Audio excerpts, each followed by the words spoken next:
రేయ్, నేను పుట్టిందే నొక్కేయడానికి. మధ్యలో ఆపితే తొక్కేస్తా.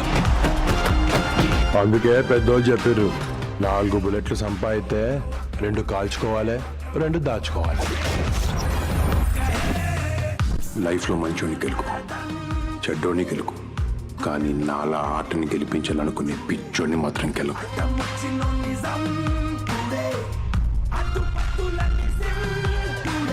వేలు తీసుకుని వదిలేయడానికి నేను ద్రోణాచార్యుని కాదు.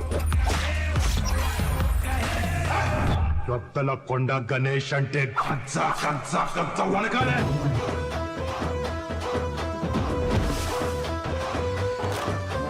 వరుణ్ లో ఎన్నోసార్లు నేను యాక్టింగ్ చూస్తా ఉంటే మానిటర్ ముందు ఆయనకి అన్ని షేడ్స్ ఉంటాయి వరుణ్ కి. అంటే అక్కడ చిరంజీవి గారు కనిపిస్తారు, అప్పుడప్పుడు పవన్ కళ్యాణ్ కనిపిస్తుంటాడు. ఆట గెలవాలంటే నేను గెలవాలి, ఎందుకంటే ఈ సొసైటీ ఎప్పుడు గెలిచిన వాడి మాటే నమ్ముతుంది.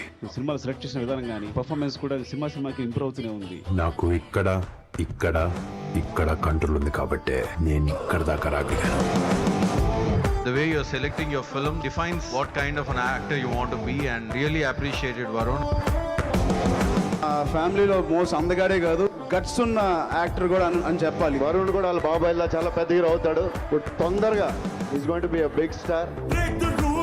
మన దేశం గాంధీజీతో పాటు సుభాష్ చంద్రబోస్ కూడా. మా సినిమాలు చేస్తే అందరు చేస్తారు కదా సార్, స్పెషల్ సినిమాలు చేస్తేనే కదా నాది నాకు ఐడెంటిఫై అయ్యేదని. డిఫరెంట్ గా తన ఇమేజ్ ని ప్రొజెక్ట్ చేసుకోవాలని డిఫరెంట్ గా యాక్ట్ చేస్తూ వస్తున్నాడు. మనం బతుకుతున్నామని 10 మందికి తెలవకపోతే ఇక బతుకుడెందుకురా? వరుణ్ తేజ్ని చూస్తుంటే నాకు నిజంగానే చాలా ఆశ్చర్యం వేసింది. ఏదో ఒక హాలీవుడ్ నటుడిని చూస్తున్నట్టు అని అనిపించింది. తను సెలెక్ట్ చేసుకుంటున్న సినిమాలు, తను సెలెక్ట్ చేసుకుంటున్న క్యారెక్టరైజేషన్, వాట్ ఎవర్